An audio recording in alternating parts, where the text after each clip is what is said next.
Another growing problem, animals separated from their human companions in the chaos and destruction of Superstorm Sandy.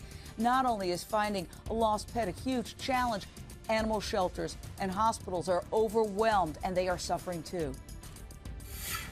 Well, when we got here Tuesday, the water was about chest level, so we couldn't even open the door that we just walked through. You could see the water up through the stairwell. Flooding, running out of food, no power, just a few of the concerns of people who run veterinary clinics. I have with me tonight Tiffany Lacey, the executive director of Animal Haven, which is a shelter in downtown New York. You've been without power since Monday due to Superstorm Sandy, and here we've got some video from your shelter. Look at these poor little animals being evacuated. 30 dogs, 30 cats. Well, actually, they're being moved from room to room, but they're actually there in the dark. What is going on? Yeah, it's been since Monday night, and we're on day 5, basically, of no lights, no help. Everything below 39th Street is what we're calling, in our own terms, the dead zone. We have no cell phone service, no internet or anything to tell people to come and help us.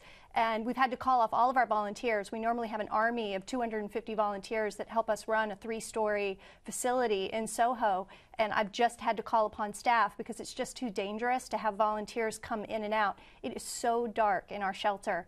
The cats are doing okay. The dogs I'm most concerned about. They are in the dark pretty much 24/7. We're trying as hard as we can to walk them as much, but it's just, it's not the best situation. Yeah, and I know because I have with my mom, she has 1 dog, I have 2, but they're a pack, 3 dogs, and they were terrified, as well as a cat.